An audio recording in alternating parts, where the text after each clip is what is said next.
Hala Madrid, Freunde, willkommen zurück. Schön, dass ihr wieder dabei seid. Mein Name ist Dennis und ja, wir schauen heute mal bei Vinicius Junior vorbei. Der hat sich nämlich geöffnet und hat so ein bisschen, ja, locker alles so in einem Interview nach dem 6-1-Sieg so ein bisschen preisgegeben, was er von den Pfiffen hält, was er von der Vertragsverlängerung und was das Problem mit Alonso, ob er irgendwie was damit zu tun hatte, hat er so ein bisschen was zugesagt. Dann schauen wir auf das Ligaspiel gegen Villarreal ganz kurz, weil wir haben wieder einen Verletzten. Wenn ich mich nicht ganz, oder wenn ich das gut mitbekommen habe, haben wir wieder einen Verletzten. Und ja, das ist genau das, was ich meine. Ich habe gesagt, haltet den Ball flach. Ja, 6-1 ist schön. Und schon kommt der nächste Rückschlag mit einem Verletzten, als hätten wir hinten nicht schon genug Probleme. So, dann gehen wir mal rein. Ja, ich werde euch da ein bisschen erzählen. Vinny hat ein Interview gegeben nach dem 6-1-Sieg. Wenn ich mich nicht ganz täusche, war das nach dem 6-1-Sieg, ja. Und dort hat er dann geantwortet, was er eigentlich von diesen ganzen Pfiffen hält. Auf einer Hinsicht, ich hoffe, dass ich das jetzt alles so wiedergeben kann. Und er findet das auf einer Hinsicht, sagt er, versteht er das? Aber es trifft natürlich ihn, also es ist schon hart für ihn, weil das ist ja auch nicht schön. Kann ich mir gut vorstellen, wenn da mal kurz 75.000 ein auspfeifen und so weiter und so fort. Auf einer Hinsicht kann das aber verstehen, das ist so ein Widerspruch in sich und auf einer Hinsicht findet er es nicht gut.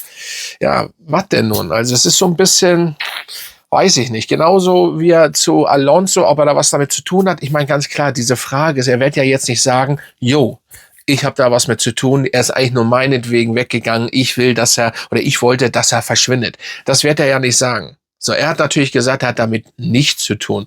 Ja, also ich bin schon der Meinung, dass er einiges ein bisschen damit zu tun hatte. Ich bin natürlich nicht dabei gewesen, aber so ganz unschuldig wie er vor der Kamera bei den Interviews, glaube ich, ist er nicht. So, das ist nun mal Fakt. Und das mit den Pfiffen nochmal, ich finde immer, das ist ein Widerspruch in sich. Er hat natürlich auch, man hat es komplett gemerkt, er hat auch gesagt, es ist schön, wenn man dann nach Hause kommt bei Menschen, die einen lieben. Ja, eben hat er aber noch gesagt, er versteht das.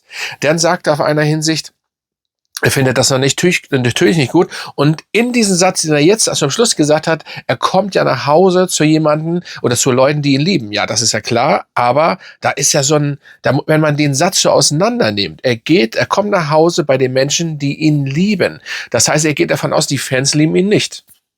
Ich meine, gut. Er hat ja auch nicht ganz Unschuld daran. Und selbst wenn er gar nichts mit Alonso an Hut hatte, die spielerische Leistung waren einfach nicht gut. So, die waren einfach nicht gut. Dementsprechend, ja. Und dann nochmal zur Vertragsverlängerung, ja. Also, viele gehen davon aus, dass er verlängert. Ihm haben ja ein Angebot gemacht. Er hat das abgelehnt, beziehungsweise am Management. Das Ding ist aber auch, er hat noch ein Jahr Vertrag und wir sehen das ganz locker. Er steht hinter dem Präsidenten. Und der Perez und unser Präsident steht eben hinter ihm und so. Und wir haben ja Zeit. Also diese ganzen Aussagen, weiß ich nicht. Und ich weiß auch nicht, ob man irgendwann mal als Real Madrid auch mal, ich weiß, das ist auf einer Hinsicht das gut, dass Real das nicht immer alles öffentlich setzt und mitten in der Saison oder so sagt, ja, Vini verlängert oder Vini geht. Aber irgendwann, das geht ja nur schon ein bisschen länger. Und er hat ja nun auch schon abgelehnt. Und da kommen wir wieder zu dem Thema, was ich schon immer gesagt habe. Am Anfang hier, so lange gibt's den Kanal ja noch nicht. Er möchte so viel Geld haben. Wofür? Er möchte mehr als Mbappé verdienen. Das ist doch ein Scherz. Er kann doch nicht. Das ist lachhaft. Das ist absolut lachhaft. Und dementsprechend kann ich das alles nicht ganz nachvollziehen. So, jetzt gehen wir hier mal ganz kurz rein. Und zwar geht's ja jetzt gegen Villarreal. Jetzt schwenken wir mal kurz dahin. Ja, gegen Villarreal. Warte mal, ich muss ganz kurz hier mal aufmachen. Villarreal wird ein Gegner, wo ich schon gesagt habe, das wird nicht so einfach werden. Logischerweise. Und wir spielen auswärts. 21 Uhr am 24.01. habe ich unten eingeblendet. Und natürlich kann ich noch nichts so ausstellen, sondern die gibt's natürlich noch nicht. Aber Fakt ist, dass einige gesperrt sind, verletzt, nicht gesperrt, sorry, das war die andere Mannschaft. Fraglich ist auf jeden Fall Arnold, Alexander Arnold, Rüdiger und Mondi ist gefraglich, aber ich glaube, das wird auch nichts. Militao ist verletzt, das ist ganz klar. Tujamini ist gesperrt und jetzt Raúl Asensio, darauf wollte ich hinaus, ist auch verletzt. Als hätten wir nicht andere Probleme, ist Raúl Asensio auch verletzt. Nun ist das Ding natürlich, dass ein Alaba ja jetzt wieder immer eingesetzt worden ist. Ich weiß aber nicht, ob der Junge 90 Minuten schafft. Und wenn er 90 Minuten aufgestellt wird, dann wird er bestimmt, jetzt will ich nichts, ist immer das Problem, ich habe immer so viel Recht, wenn ich manchmal was in den Raum werfe, nicht, dass er dann eine Woche später, beziehungsweise in Champions League danach, verletzt ist. Der nächste, und ich bin auch der Meinung, aber das habe ich auch schon seit Monaten gesagt, oder nicht hier, aber so lange gibt's den hier ja noch nicht, den Kanal, aber ich habe schon mal in einem Video gesagt, ich verstehe nicht, warum im Winter oder warum jetzt noch nichts gekauft worden ist. Wir müssen irgendwie es muss ja nicht 100 Millionen Leute sein, man muss sie auch finden, aber man muss doch mal hinten was kaufen. Wie willst du denn bis zu Ende der Saison, lass doch mal Asensio nicht fit werden, so. Ich gucke jetzt mal rein. Lassen wir mal Asensio nicht fit werden. So. Tujamini macht gern ja mal gelbe Karten oder lass ihn auch mal verletzt sein. So. Und Alaba wird auch nicht fit, richtig. So. Und Rüdiger, fraglich. Was ist mit Mondi? Der kann hinten auch nicht wirklich helfen. Und Arnold das ist alles fraglich. Das läuft ja alles nicht perfekt. Was ist dann? Was passiert dann? Dann haben wir nichts hinten. Dann können wir hinten aus der zweiten, dritten Mannschaft irgendwie noch holen, wenn das überhaupt funktioniert und so weiter und so fort. Wir haben im Endeffekt gar nichts. Und so kannst du nicht die Champions League gewinnen. Ich meine, ich bin über 30 Jahre Real-Fan. Man muss jetzt natürlich sagen, man muss auch ein bisschen kleine Brötchen backen. Als Real-Fan sagen wir müssen die Champions League gewinnen. Das ist doch richtig so. Aber ich sage auch ganz klar, wir werden das ganz schwer haben. Und mein Favorit aktuell ist Arsenal. Und wenn Arsenal, da sage ich auch mal was zu, wenn Arsenal dieses Jahr nicht die Champions League gewinnen, dann werden sie nie gewinnen. Weil die Chance ist da. Wir im Moment nicht wirklich so perfekt und fit.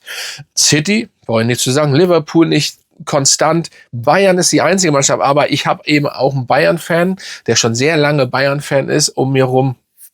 Und der sagt, die Abwehr ist hinten eifert. Das wird für die Champions League nicht reichen. Und wir haben gesehen gegen Arsenal, was Arsenal mit Bayern macht. Und die waren beide top. Immer noch zu der Zeit. Die ganze Saison sind die beiden top. Ich gehe davon aus, Arsenal ist mein großer Favorit. Ne? Ich hoffe immer auf uns. Aber man muss auch realistisch sein. Real Talk. Dass wir nicht ansatzweise auf den Titel gucken sollten, sondern erstmal andere Sachen in den Vordergrund nehmen sollten. Vor allen Dingen die Verletzten und der Vorstand und der Oberst sollte endlich mal, Perez muss sagen, wir müssen einen Spieler, aber anscheinend, das geht so. Ich habe ja gelesen, ob der mal was dran ist, wissen wir ja nicht. Er ist zufrieden, das funktioniert so. Ja, alles klar. Das funktioniert so.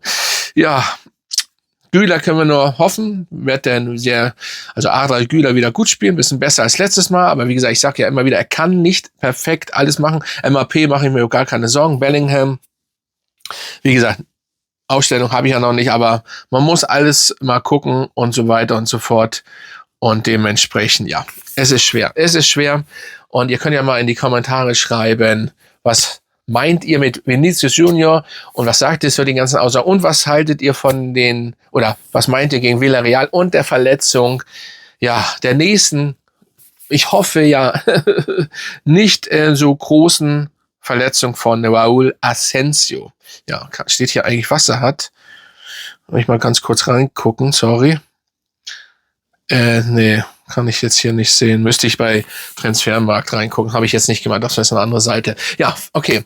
Dann besten Dank. Und dann denke ich mal, wir sehen uns nach dem Spiel. Und ja, lasst mir gerne ein Abo hier und schaut auch gerne meine anderen Videos. Verlinkt sie. Macht alles, damit dieser Kanal oder damit wir auf jeden Fall wachsen. Und dann Hala Madrid, Freunde.